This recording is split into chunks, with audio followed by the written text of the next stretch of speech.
Middle east से लेकर America में हुए राष्ट्रपति चुनाव तक की जो भी खबरें हैं इस एक वीडियो में आपके सामने रखने वाला हूं। सबसे पहले बात हम अमेरिका की करेंगे, क्योंकि मिडिल ईस्ट के अंदर जो कुछ भी हो रहा है उसमें कहीं ना कहीं अमेरिका का सबसे बड़ा रोल है। हर जंग के पीछे कहीं ना कहीं अमेरिका का ही एक रोल होता है, इसलिए अमेरिका की बात करना जरूरी है। डोनाल्ड ट्रंप चुनाव जीत चुके हैं। कमला हैरिस जो बाइडेन की पार्टी की तरफ से खड़ी हुई थी वो चुनाव हार चुकी हैं। आप लोगों ने देखा ही है पिछले एक साल के अंदर बाइडेन ने इजराइल का कैसा सपोर्ट किया।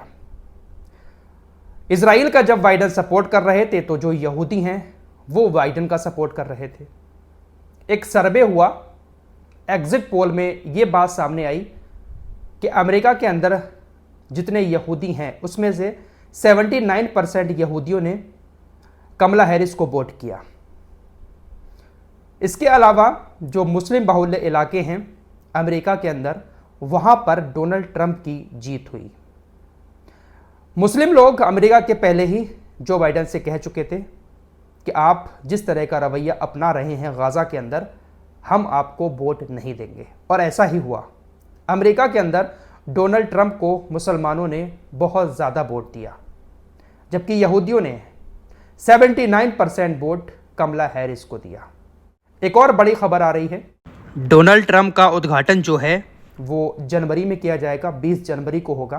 तब तक जो बाइडेन का जो प्रशासन है वो काम करता रहेगा। खबरें ऐसी आ रही हैं कि जो बाइडेन का प्रशासन 20 जनवरी 2025 तक कुछ और बड़े कारनामे कर सकता है। दरअसल यूक्रेन की भी मदद अमेरिका बहुत ज़्यादा कर रहा है। बहुत पैसा दिया है अमेरिका ने यूक्रेन और रूस की जंग में रूस को। जो बाइडेन के प्रशासन की तरफ से एक और सहायता का ऐलान यूक्रेन के लिए कर दिया गया था। $6 बिलियन की सैन्य सहायता अमेरिका यूक्रेन को देने वाला था, लेकिन फिर यह चुनाव आ गया। अब कमला हैरिस चुनाव हार चुकी हैं, तो अब ऐसी खबरें आ रही हैं कि बाइडेन प्रशासन $6 बिलियन यूक्रेन को देने के लिए बहुत जल्दबाजी कर रहा है।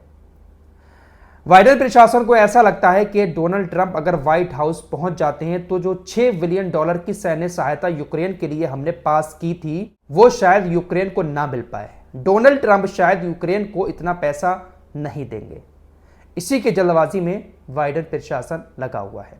फिलहाल 100 बात की एक बात यह है कि 20 जनवरी 2025 को उद्घाटन होगा डोनाल्ड ट्रंप का, और उससे पहले बाइडेन प्रशासन कुछ ना कुछ इजराइल और यूक्रेन में बड़ी चालें चल सकता है। चुनाव हारने के बाद जो बाइडेन की तरफ से कहा गया कि रूस ने इस इलेक्शन में बहुत बड़ा इंटरफेयर किया। रूस चाहता था कि डोनाल्ड ट्रंप चुनाव जीते और उसने बहुत पंगा लिया इस चुनाव में और हम चुनाव हार गए। जैसा कि मैंने अभी आपको बताया कि जब तक डोनाल्ड ट्रंप अपना कार्यभार नहीं संभाल लेते हैं, जब तक उनका उद्घाटन समारोह नहीं हो जाता है, तब तक बाइडेन प्रशासन कुछ ना कुछ करता रहेगा। इजरायली कान न्यूज़ के मुताबिक F-15 लड़ाकू विमानों का एक स्क्वाड इजराइल पर हमले को देखते हुए मिडिल ईस्ट में अमेरिका ने आज तैनात कर दिया है। अमेरिका ने कई सारे F-15 लड़ाकू विमान मिडिल ईस्ट में आज तैनात किए हैं। तो जब तक ये हैं ऐसा करते रहेंगे। अब आने वाला वक्त बताएगा कि डोनाल्ड ट्रंप किस रास्ते पर जा रहे हैं। दोस्तों, गाजा के अंदर ना सिर्फ इजराइल की सेना पहुंचती है बल्कि और भी जो देश हैं उनकी सेना भी गाजा के अंदर मौजूद है। अमेरिका के भी सैनिक गाजा में पहुंचे। आज अमेरिका ने अपने इस एक सैनिक की मौत की घोषणा की है। गर्मी की शुरुआत में यह हमास के साथ लड़ते हुए बुरी तरीके से घायल हो गया था और आज इसने दम तोड़ दिया। इजरायली सैनिकों के साथ साथ अमेरिका के सैनिक और दूसरे देशों के सैनिक भी गाजा के अंदर मारे गए हैं। रूस के राष्ट्रपति ने जहां एक तरफ डोनाल्ड ट्रंप को बधाई दी, साथ ही साथ उन्होंने ये भी कहा कि हम नए राष्ट्रपति के साथ बातचीत करने के लिए तैयार हैं। दोस्तों, मुझे ऐसा लग रहा है कि शायद हो सकता है कि डोनाल्ड ट्रंप अपनी रणनीति थोड़ा सा बदलें, क्योंकि डोनाल्ड ट्रंप दोबारा से राष्ट्रपति बने हैं। डोनाल्ड ट्रंप को राजनीति पूरी तरीके से पता है कि किस तरह की राजनीति अमेरिका मिडिल ईस्ट में और देशों में करता है। रूस के राष्ट्रपति व्लादिमीर पुतिन को भी ये बुरा नहीं कहते हैं। कई सारे इनके स्टेटमेंट आए हैं।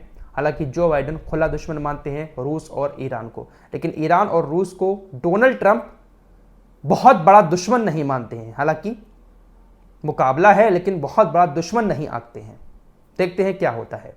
डोनाल्ड ट्रंप ने कहा कि हमने मिडिल ईस्ट में सैकड़ों हजारों लोगों को मार डाला।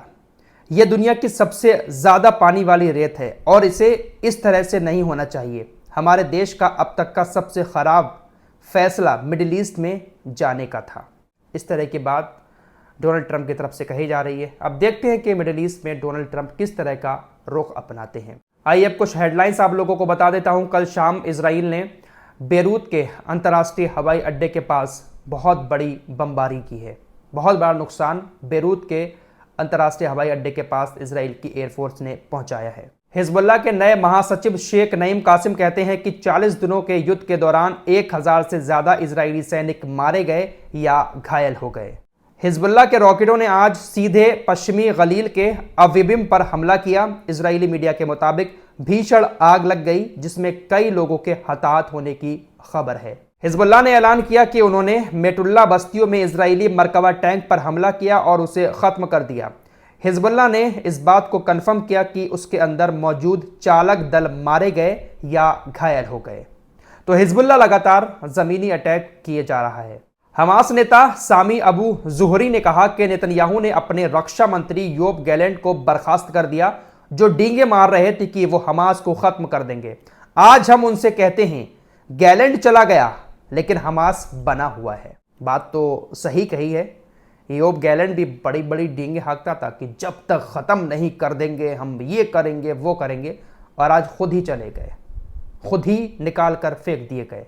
ट्रंप की जीत के बाद हमास का स्टेटमेंट आता है। हमास ने कहा है कि जो गलतियां जो बाइडेन करके गए हैं उन गलतियों को ट्रंप ना दोहराएं, उन गलतियों से ट्रंप को सीखने की जरूरत है।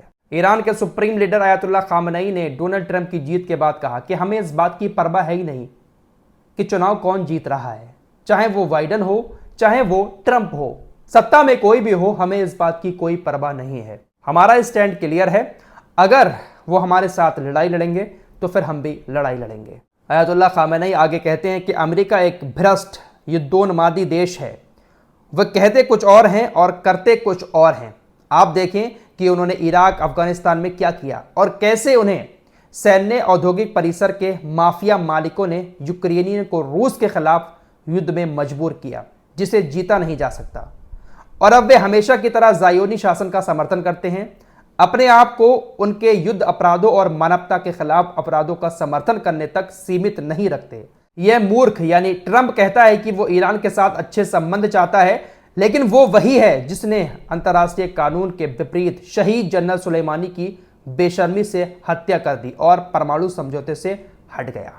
और भी बहुत सारी बातें उन्होंने अमेरिका और वहां के राष्ट्रपतियों को लेकर कही हैं। फिलहाल सौबात की एक बात यही है कि अमेरिका का राष्ट्रपति कोई भी बन जाए, लेकिन उसकी जो नीति है वो अपनी नीति से नहीं हटता है। जब जो बाइडेन राष्ट्रपति बनकर आए थे तो उस वक्त मुसलमानों ने इनका बहुत सपोर्ट किया था और मुसलमानों के हक की बात बहुत ज़्यादा करते थे। हमारा देश का गोदी मीडिया तो ये कहता था कि ये तो भाई साहब मुस्लिमों के राष्ट्रपति हैं, लेकिन किस तरह का उन्होंने अब खेल दिखाया पिछले एक साल के अंदर, सब कुछ आपके सामने है। फिलहाल देखते हैं कि क्या होता है, क्योंकि दुनिया में जो कुछ भी हो रहा है उसकी धुरी कहीं ना कहीं अमेरिका ही है। हर पतंग की डोर अमेरिका के ही हाथ में है। इस रिपोर्ट में इतना ही। कुछ और खबरों के साथ फिर हाजिर होऊंगा। तब तक के लिए अपना ख्याल रखिएगा। अल्लाह हाफिज।